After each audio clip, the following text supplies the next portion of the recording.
तो आप लोग भी कोर्ट जाएंगे, कुछ करेंगे, इस तरह की कार्रवाई, कुछ प्लान है क्या? तो जाहिर सी बात है, जब अगर वो कुछ करेंगे तो हम भी करेंगे। और सबसे बड़ा मामला तो ये है, और सत्ता पक्ष की तरफ से सवाल उठाया जाता है, तो आप यकीन जानिए कि इलेक्शन कमिश्नर कटघरे में है। और जिस तरीके का भी आपने जीतन राम मांझी जी का बयान देखा, डीएम की बात की देखी कि 2600 से तो हम जिता देते तुमको, पिछले भी इलेक्शन में जिताया था। ये सच्चाई को आप बहुत ज्यादा दिनों तक छिपा नहीं सकते हैं। विपक्ष के नाते उस वक्त भी कि अगर भारतीय जनता पार्टी आएगी तो आपको बर्बाद कर देगी। आप लोग किस तरह से विपक्ष का रोल निभाएंगे? क्या सिर्फ बयानबाजियां होंगी या सड़क पे भी उतरेंगे, प्रोटेस्ट भी करेंगे, लीगल लड़ाई भी लड़ेंगे? वो कहती है बंगला, तहखाना, तमाम तरह की बातें करती हैं, यानी वो काम नहीं करना चाहती। क्या मामला है? वो जदयू की तरफ से लगातार कहा जा रहा है कि राबड़ी देवी, राबड़ी आवास में तहखाने हैं, इसलिए रात में सामान जो ले जाया जा रहा है। मैं कहता हूँ बेशर्म और नाकारा है क्या ये? नई सरकार के गठन के बाद से लगातार पक्ष और विपक्ष के बीच मुख्तलिफ मुद्दों पर बहस देखने को मिल रही है। गुज़श्ता दिन हमने देखा किस तरीके से राबड़ी आवास खाली करने के मुद्दे को लेकर मुख्तलिफ तरह की बहस देखने को मिली।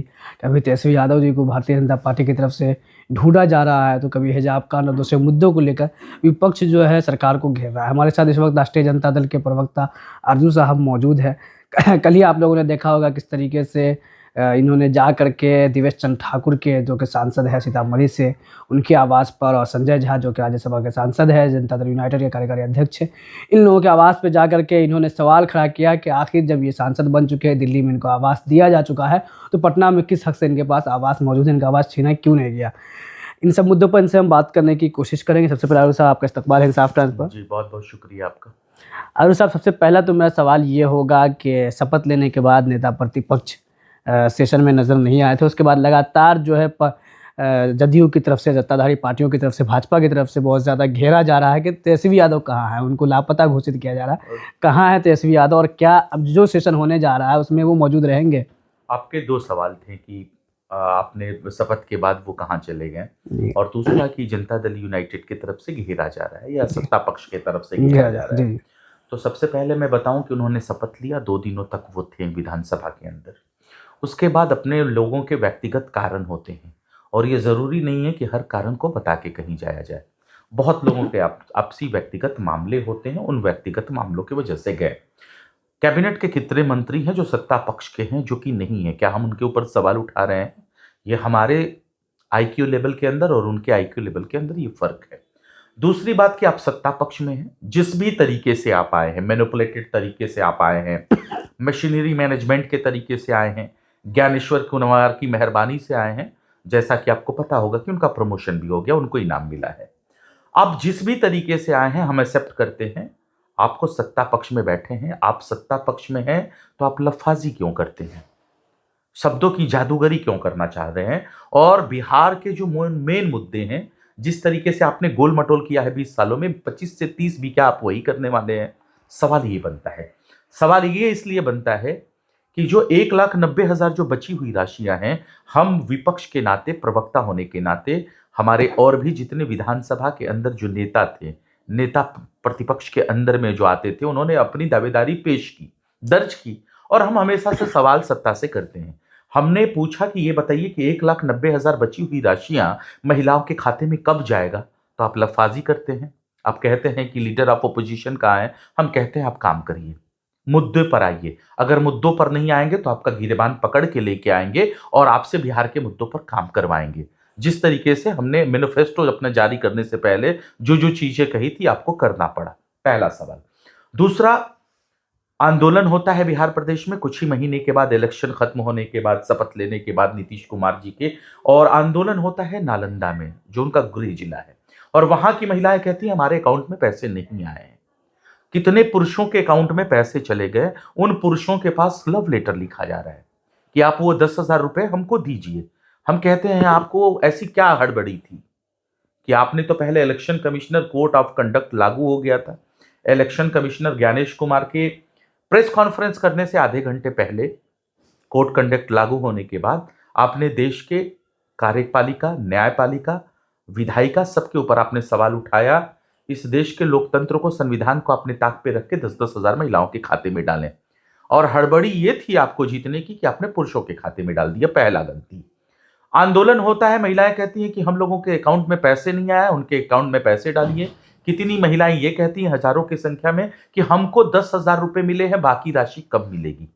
उद्यमी योजना के तहत अगर आप कहते हैं तो लफाजी ना करें, 1,90,000 कब महिलाओं के खाते में जाएंगे ये बताएं। और जो रोपवे के अंदर जो भ्रष्टाचार हुआ है, रोहतास के अंदर एक रोपवे 13 घंटे भी नहीं टिका, 13,000 करोड़ की लागत से बना हुआ पुल रोपवे, वो भ्रष्टाचार की भेंट चढ़ गया है। हम सवाल करते हैं ये किसने भ्रष्टाचार किया, तो वो कहते हैं लीडर ऑफ अपोजिशन कहां है। हम कहते हैं आपको मुद्दों पर लेके आएंगे, ये हमारी जिम्मेदारी है। आपको लफाजी नहीं करने देंगे, शब्दों की जादूगरी नहीं करने देंगे, आपको मुद्दे को डाइवर्ट नहीं करने देंगे। आपने एक बात ये कही कि इलेक्शन में आप जो मशीनरी का इस्तेमाल करके मैनिपुलेट करके आप जो सत्ता में आ गए, अगरचे इलेक्शन के बहुत वक्त गुजर चुका है, फिर भी मेरा ये सवाल है कि आखिर इतनी बड़ी जीत एनडीए को कैसे मिली, और जबकि एक हवा देखने को मिल रही थी, आप लोगों की तरफ से दावा था और मुख्तलिफ तरह के ऐलानात जो किए गए, हर घर रोजगार, इस तरह के जो मास्टर स्ट्रोक खेलने की कोशिश महागठबंधन और तेजस्वी यादव जी की तरफ से हुई, फिर भी रिजल्ट इतना बुरा क्यों आया? जबकि आपका गठबंधन भी 20 के मुकाबले में बड़ा था, 24 में आपका रिजल्ट भी 19 के मुकाबले में अच्छा था, फिर भी इतना बुरा हाल हुआ, इसका क्या विश्लेषण आप लोगों ने किया? हम लोगों ने विश्लेषण किया है, हमारी समीक्षा बैठक हुई है, तमाम हमारे जितने भी प्रकोष्ठ है पूरे बिहार के, उन सारे लोगों के अध्यक्षता के अंदर, प्रदेश अध्यक्ष के अध्यक्षता में ये सारा हमारा समीक्षा बैठक हुआ है। और उस समीक्षा बैठक में हमको जहां तक अंतोगत्वा ये पता चला है कि पूरी तरह से जो मैंने कहा कि मशीनरी का मैनेजमेंट मैनिपुलेटेड तरीके से, इलेक्शन कमिश्नर का साठगांठ, प्रशासनिक सेवाओं का साठगांठ, ये नहीं, जीविका दीदियों को पहली बार आजाद भारत के अंदर बूथ के अंदर जाने की अनुमति, और बूथ के अंदर जाने की अनुमति ही नहीं, 10,000 रुपए जिस तरीके से महिलाओं के खाते में डाले गए थे, बाकायदा उनका एक टीम बनाया गया पंचायत स्तर पे, और सबको उनके फायदे गिनाने के लिए बोले गए, उनको इस चीजों के लिए लगाया गया। इस तरीके से संवैधानिक चीजों के साथ उन्होंने संवैधानिक चीजों को तार तार करने का काम किया है, संविधान को रौंदने का काम किया है। और जाहिर सी बात है, जब इलेक्शन कमिश्नर जैसे लोग उनके हाथों में होंगे, स्वायत्त संस्थाओं के ऊपर उनका कब्जा होगा, मैनिपुलेटेड तरीके से इलेक्शन करवाएंगे, प्रशासनिक सेवाओं का लाभ लेंगे, जीविका दीदियों का लाभ लेंगे, 10,000 इलेक्शन कोड ऑफ कंडक्ट लागू होने के बाद महिलाओं के खाते में डालेंगे, और विपक्ष चिल्लाता रहेगा कि कोड ऑफ कंडक्ट लागू है, मतलब आचार संहिता लागू है, उसके बाद भी अगर ये करेंगे तो आप कुछ भी कर सकते हैं। और यही हार का कारण बनता है हमारे। नहीं तो हमारा अगर वोट देख लीजिए तो वोट तो उनसे ज्यादा है, करोड़ों में हमको वोट मिले हैं, उनको तो लाखों में वोट मिले, हमको करोड़ों में वोट मिले हैं। लेकिन रिजल्ट देखते हैं तो रिजल्ट देखने के बाद ये समझ में आता है कि पूरी तरह से मशीनरी मैनेजमेंट का साथ, इलेक्शन कमिश्नर का साथ, स्वायत्त संस्थाओं के ऊपर कब्जा करके जीत हासिल कर लिया गया।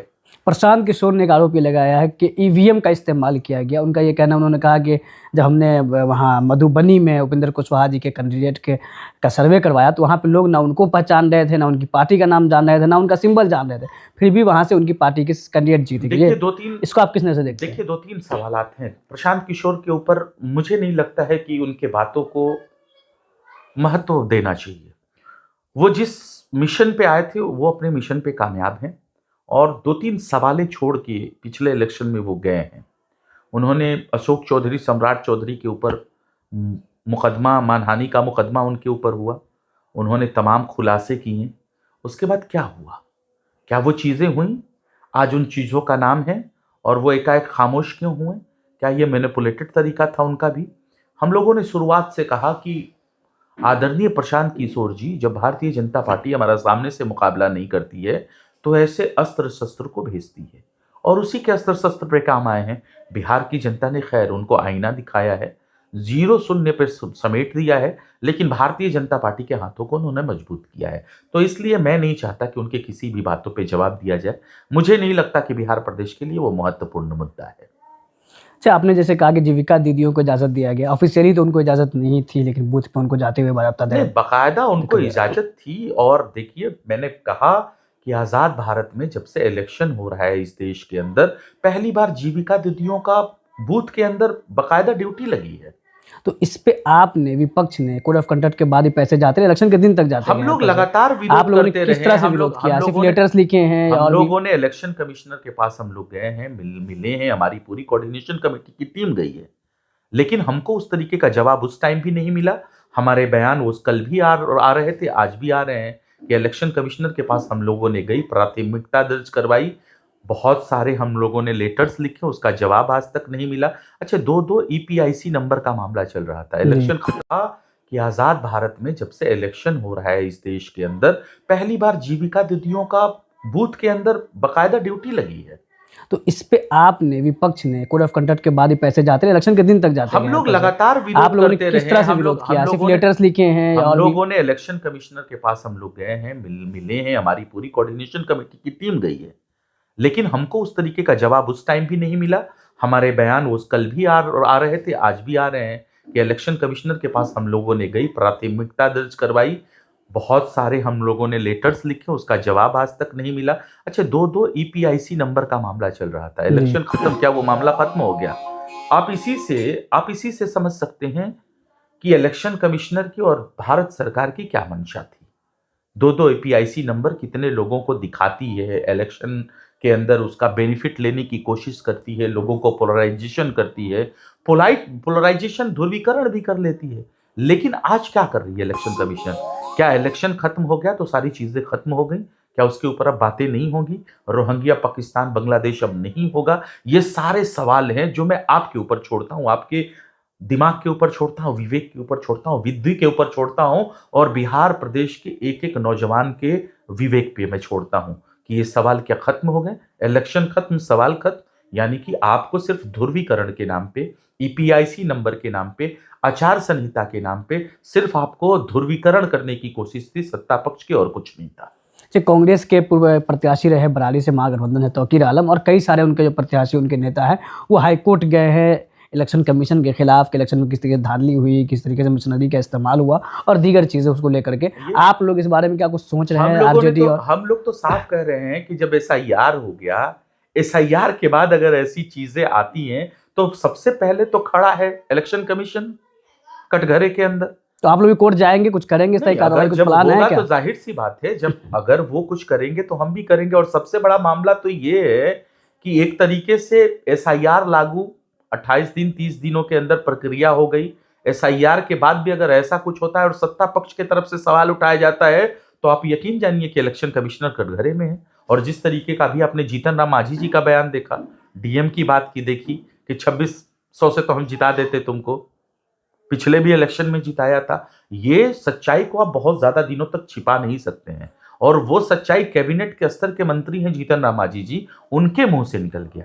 ये हकीकत है, इलेक्शन कमीशन कटघरे में है। बिहार प्रदेश के और देश के नौजवानों को ये तय करना है कि देश के संविधान को खतरा भारतीय जनता पार्टी से है। आप ऐसे लोगों को हाथों को मजबूत न करें। आपने कहा कि हम सवाल पूछेंगे, हम विपक्ष का रोल निभाएंगे। अभी हमने देखा किस तरीके से नवादा में मॉब लिंचिंग का वाकया हुआ, चंपारण में कस्टोडियल मर्डर हुआ, उस तरीके से बुलडोजर जो अतिक्रमण हटाने के लिए चल रहा है, उसमें बहुत सारी जगह शिकायत आ रही है कि नोटिस नहीं दिया जा रहा है, समय नहीं दिया जा रहा है, और गलत तरीके से जो है खासकर दलितों को टारगेट किया जा रहा है। प्रदेश की जनता से हमने आगाह किया था विपक्ष के नाते उस वक्त भी कि अगर भारतीय जनता पार्टी आएगी तो आपको बर्बाद कर देगी, बेघर कर देगी, और वही चीज हुआ।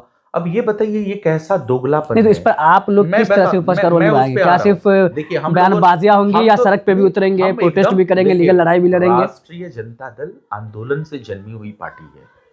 हम आंदोलन करके ही, हमारा इतिहास है कि आंदोलन करके राष्ट्रीय जनता बनी है। गरीब गुरबों को आवाज देकर राष्ट्रीय जनता दल का नींव रखा गया है। हम कैसे छोड़ सकते हैं? आपने देखा कि किस तरीके से भारतीय जनता पार्टी जो है 000 वो झुग्गी झोपड़ियों में रहने वालों के मकान संख्या को माना गया देश के संविधान के तहत, और जैसे ही इलेक्शन में उनसे वोट ले लिया, उनके घरों के ऊपर बुलडोजर चलाया। हम इस सवाल का जवाब करते हैं।